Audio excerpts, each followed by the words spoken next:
Sumainyo ang Panginoon. At sumainyo rin. Ang mabuting balita ng Panginoon ayon kay San Juan. Papuri sa iyo, Panginoon.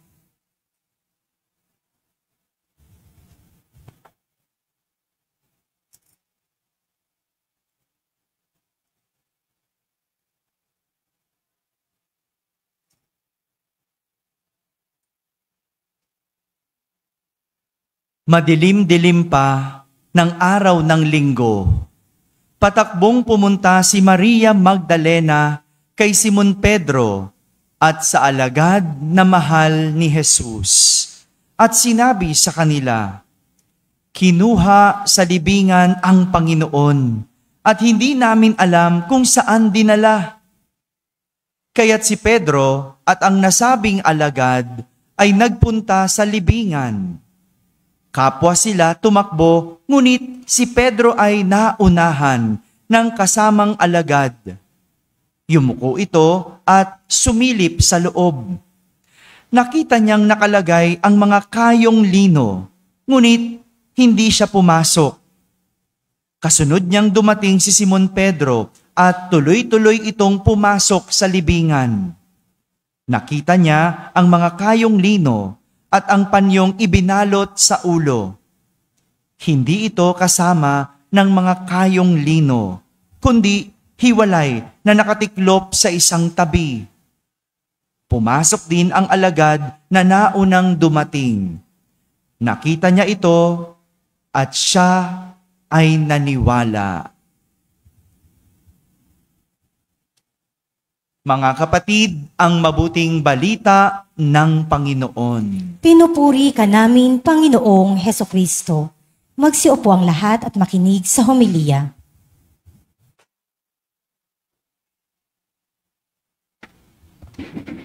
Father Danichi, minamahal kong mga kapatid kay Kristo, bago po ako magsimula ng ating pagninilay sa salita ng Diyos, inaanyayahan ko po kayong lahat na batiin ang inyong katabi, maligayang Pasko. Nasa Kapaskuhan pa po tayo, no? Hindi po natapos ang Pasko noong December 25. Ang simbahan po ay nagdiriwang ng 8 araw ng Pasko. Ang tawag po natin sa araw na ito ay Oktaba, 8 araw ng Kapaskuhan. Kaya dapat ang lahat ng mga kanta natin sa misa ay Pasko pa rin, ang ating mga damdamin ay Pasko pa rin. Bagamat pagod na po kayo sapagkat alam ko ang Pasko ninyo, July pa lamang Pasko na kayo. No, kaya pagkatapos ng December 25 ay ibig ng lahat, isarado na ang Pasko. Pero ang simbahan, nagsisimula pa lamang ng Pasko. At ito'y tunay na Pasko. At bakit natin kinakailangan? Alam ninyo, sana maintindihan ninyo, ang Pasko sa simbahan ay hindi araw ng Pasko. Hindi araw, panahon ng Pasko. Bakit? Sapagkat kinakailangan natin ng panahon para maunawaan kung ano ang katotohanan ng pagsilang ng ating Panginoong Hesukristo sa pamamagitan ng mahal na Birhen. Malaman natin, ano bang ibig kahulugan nito? Kaya hindi sapat yung isang araw, December 25, para ipagdiwang at pagnilayan, pakinggan ang salita ng Diyos at tanggapin sa komunyon ng ating Panginoon para maunawaan. Kinakailangan natin ng isang panahon para tayo para baga nabababad. Pagka kayo naghahanda ng pagkain, di po ba? Para laging masarap ang pagkain, ibinababad ang karne, ibinababad ang gulay. Pero may panahon nananatili para tumalab. Gayon din, pardon me, no? Pasensya na kayo. Hinahalin tulad ko po. Ganon din ang Pasko. Kinakailangan ibabad tayo. Kaya panahon ang Pasko, hindi araw ang Pasko. Kaya umaalingaw-ngaw dapat magpahanggang ngayon ang ating pagdiriwang ng Pasko, lalo na sa mga misa natin. Minamahal kong mga kapatid kay Kristo, tingnan ninyo, pagkatapos po na ating ipagdiwang ang Pasko, pumapasok po tayo sa mga tao na nagpatunay ng bunga ng pagsilang ng ating Panginoon. Si San Juan, Ebanghelista ngayong araw na ito. At dito ko po ibig iugnay ang ating paghahanda sa kapistahan ng Mahal na Birhen de la Soledad. Bakit? Sapagkat sa paanan ng krus nakatayo si San Juan at ang Mahal na Birhen de la Soledad. Magkatambal ang dalawa. Kaya nga, ewan ko kung napansin nyo din, ang ebanghelyo po natin, tumutukoy sa muling pagkabuhay, di po ba? Sapagkat si San Juan ang saksi na si Jesus ay muling nabuhay. Pero makikita ninyo, may paghahalin tulad. Natatandaan niyo po ba yung ebanghelyo nung Kapaskuhan? Nung araw ng Pasko o nung gabi ng Pasko, ipinakilala sa atin papaano, anong ibinigay sa mga pastol na palatandaan kung saan ang manunubos ay sinilang. Ang sabi, sa sabsaban, ibinalot sa lampin.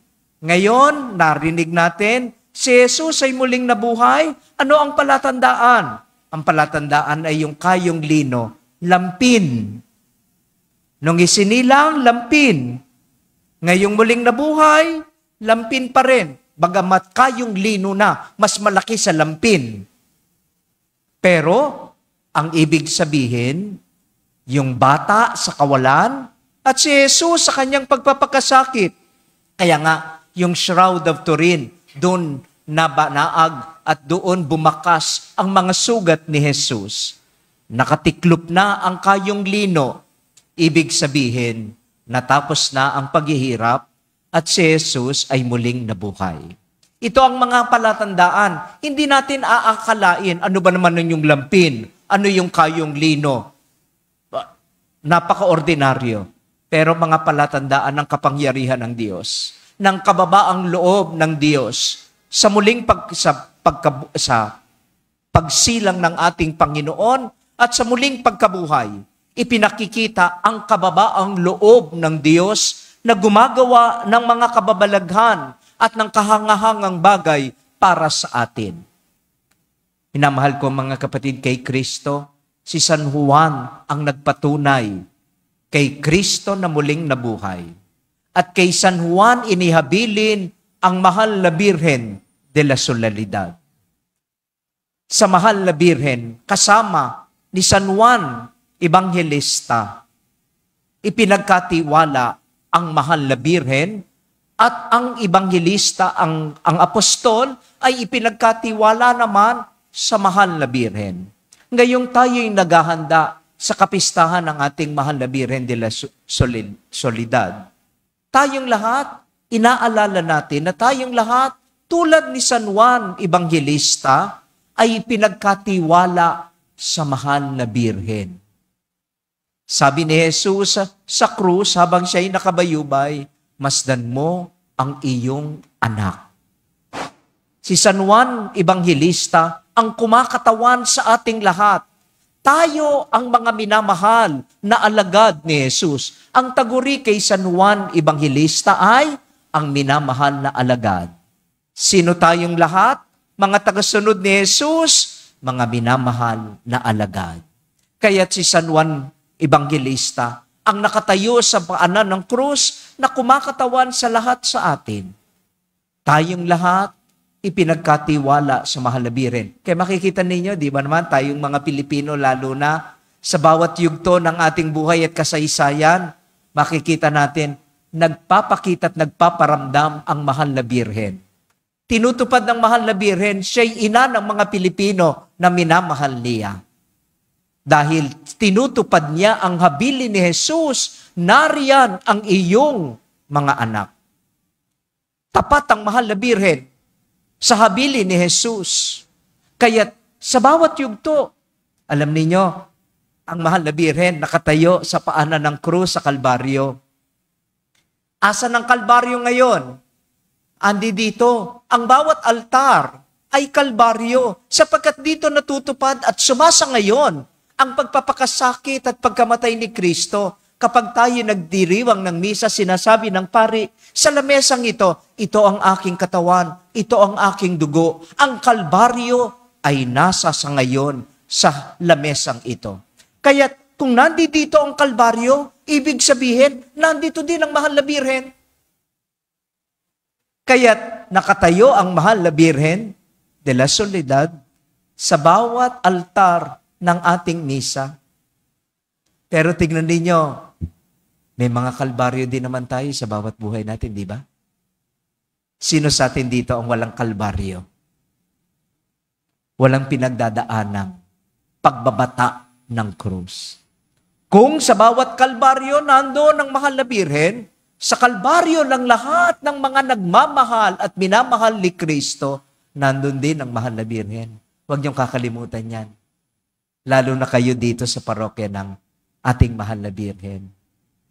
Hindi hihiwalay sa inyo ang mahal na Birhen sapagkat kung nasaan ang kalbaryo, nandoon ang kanyang anak.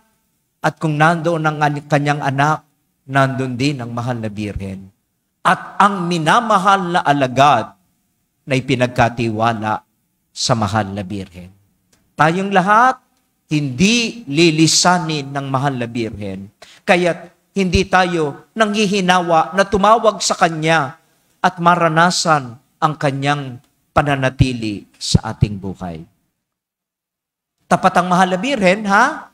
Tapat. Hindi tayo iniiwan. Alam ko, nararanasan nyo yan. Kung kayo'y pagsasalitain ko ngayon, nakatitiyak ako ang bawat isa sa inyo magpapatunay ang mahal na Birhen sa bawat kalbaryo at sa bawat yugto ng inyong buhay ay nananatili at umaalalay tulad ng sa krus, tulad ng sa misa at lahat ng ating mga kalbaryo. Pero tapat ang mahal na Birhen, di po ba?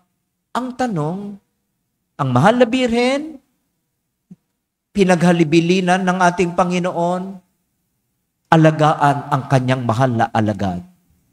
Pero huwag niyong kakalimutan, tayong lahat, hinihiling ni Jesus, tanggapin ang mahal na Birhen.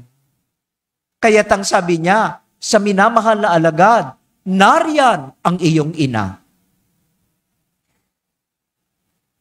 Ang tanong sa atin, tunay ba na tayo ay nananatili naman sa mahal na Birhen?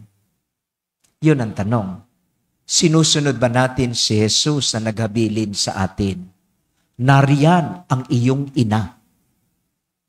Meron po akong kausap na isang binatilyo na may problema. Ang problema niya ay yung kanyang pamilya sapagkat ang tatay niya ay malupit. At tuwing gabi, nagiging punching bag sila. Tatlo silang magkakapatid at yung nanay niya nagiging punching bag ng kanyang tatay. Talagang binubugbog sila gabi-gabi ng kanyang tatay. Minsan, dahil ilang taon ng ganun ng tatay niya, tuwing gabi, ay hindi na nila na tiis. Lumayas na sila doon sa tatay niya. At sila ay nagpunta doon sa kanyang lola, doon sa nanay ng nanay niya. Doon sila nanirahan. Pero sa kasawiang palad, pagkatapos ng ilang buwan, namatay yung nanay niya sapagkat may breast cancer na malubhana, hindi na agapan, ay ikinamatay dahil din sa sobrang bugbog ng tatay, kaya nagkaroon ng breast cancer yung nanay. At namatay din yung nanay, kaya ang nag-alaga sa kanilang magkakapatid, tatlo sila, ay yung lola. Yung lola. Napag-aral sila. Tinutustusan kahit yung lola ay gipit sa pera, pero nagsisikap na maalagaan silang tatlong magkakapatid na lalaki. Sabi sa akin nung binatilyong ito, Father, nakatapos na siya mag-aral. Father, alam nyo, masaya ako sa lola ko sapagkat talagang itinawid niya kami kahit na siya ay hirap. Pero alam niyo, nahihiya po ako. Sabi ko, bakit? Kasi pag nagsisimba po ako, pag kumakanta na lahat ng ama namin, imbis na ama ang pumasok sa isip ko, di ba? Ama namin.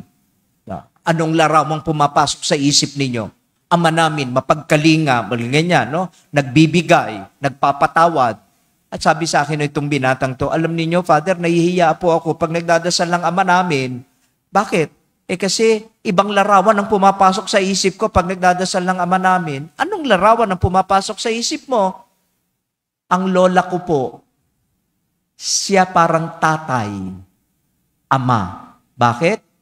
Nakita ko sa kanya ang pagmamahal, pagpapatawad, pagtitiyaga, pangunawa. Kaya't kapag nagdadasal ng ama namin, ang larawan ng ama ay lola para sa kanya. Yung lola niya, tinutuo yung habili ni Jesus. Nariyan ang iyong ina. Sa pagsisikap nating maging totoo kay Jesus, si Maria ang ating daan at ang ating halimbawa. Kaya, totoo yun pag tayo binabatikos ng mga born again o kaya ng ibang relihiyon dahil sa ating pamimintuho sa ating mahal na ina, sabihin sa kanila, nagiging totoo lang naman tayo kay Jesus Bakit? Si Jesus ang naghabilin. Nariyan ang inyong ina. Kung mahal natin si Jesus, sisipayuin ba natin ang nanay ng minamahal natin? Siya ang naghabilin sa atin.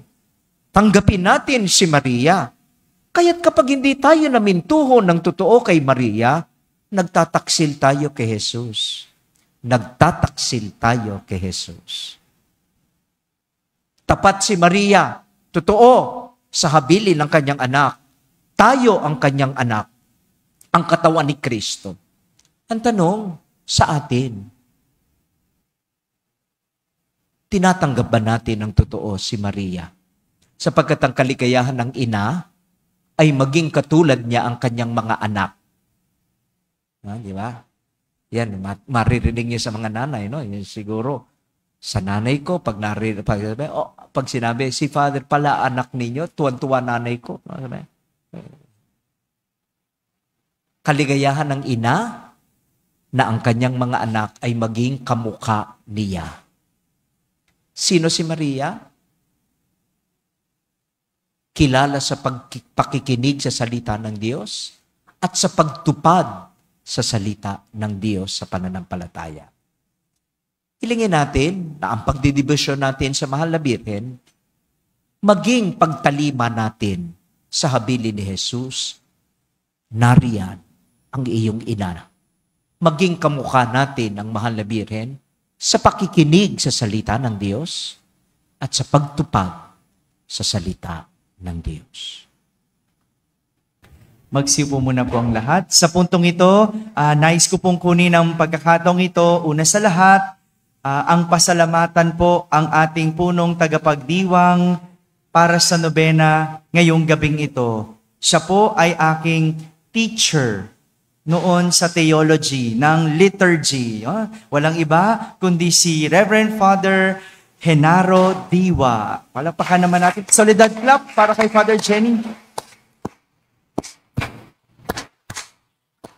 Si Father Jenny din ang chaplain ng Sacred Heart of Jesus Chapel sa Rockwell, Makati City. No? Yung mall po doon, si Father Jenny po ang chaplain doon. Father, maraming salamat po sa pagpapaunlak po ninyo at pagbibigay ng panahon sa amin na makapagdiwang po kayo ng Misa Nobenaryo. Ganon din, pasalamatan natin si Father Jenny. Siya yung isa sa nagbigay sa atin ng mga grocery na pinamamahagi natin sa ating mga kapatid. Palakpakan last natin. Thank you, Father Jenny. Salamat sa ating mga sponsor para sa gabing ito, sina Raymond Samyo and family. Maraming salamat po. Bukas po, inaanyayan ko pa rin po kayo sa isang Misa Nobenaryo sa ganap na 6:00 ng gabi at pangungunahan ito ng chaplain ng Santo Niño de Paz Chapel ng Greenbelt, Makati. Walang iba kundi si Father Dave Concepcion. So bukas po, 6 p.m. ulit, magkita-kita po tayo. Maraming salamat po.